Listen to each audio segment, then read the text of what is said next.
কুরুক্ষেত্রের যুদ্ধ নামটা তো সবার শোনা। এবং সেই যুদ্ধের আগে বিচলিত অর্জুনকে শ্রীকৃষ্ণ যখন বোঝাচ্ছেন,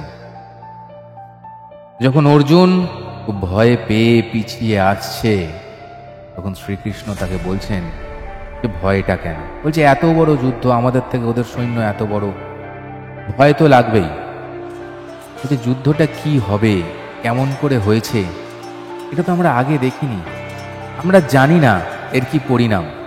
যেটা আমরা জানি না, যেটা আমরা কোনোদিন দেখিনি, এটাই তো ভবিষ্যৎ।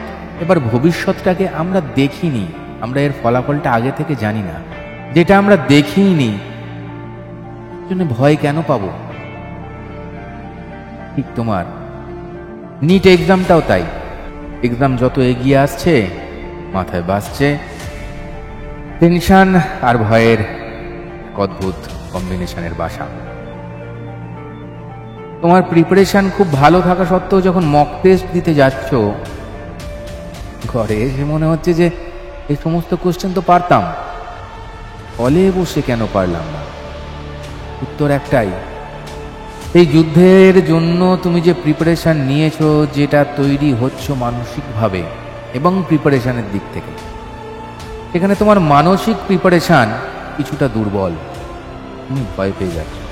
তুমি যেটা ঘরে এসে বসে করতে পারছো, তা হলে বসে বিচলিত হওয়ার কারণে তুমি করতে পারছো না। হঠাৎ ভাবতে শুরু করছো, ঠিক আছে নিট হয়নি তো কি আছে, অন্য কিছু হবে, নার্সিং করে নেবো, অন্য কোনো পরীক্ষা, কিছু একটাতে ভালো অনার্স পড়ে নেবো। তোমরা প্ল্যান করছো অপশন বি এর।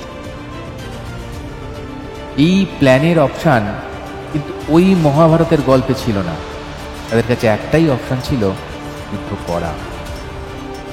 এই প্ল্যান বি বা প্ল্যান সি, এই অপশনগুলোকে নিজের মাথায় সাজিয়ে মনে হচ্ছে না তোমার যে তোমার কোথাও যেন ফোকাসটা কম তোমার সঠিক যুদ্ধের প্রতি?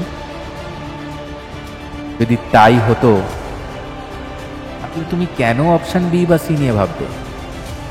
নিজের লড়াইটা, নিজের বেস লড়াইটা তুমি জানো, তোমার প্রিপারেশন ঠিক আছে, তুমি জানো যে প্রিভিয়াস ইয়ারের যে কোয়েশ্চেনগুলো রয়েছে তার 10 বছরের কোয়েশ্চেন তো তুমি করতেই পারো।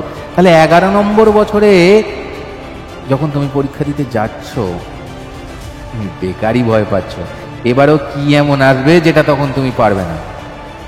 নিজের কাট অফ মার্কসটাকে তুমি আরামসে পেরোতে পারো, সেটা তুমিও জানো। টেনশনকে দূরে রাখো, যেটা হবে এটা হবে, সেই ফলের আশা না করে নিজের কর্তব্যটা ঠিক রাখো আর মনের জোরটাকে একদম পারফেক্ট রাখো। ইলেকশন তারপর এমনি এমনি আসবে। অনেক শুভেচ্ছা রইল নিটের পরীক্ষার্থীদের জন্য। খুব ভালো থেকো।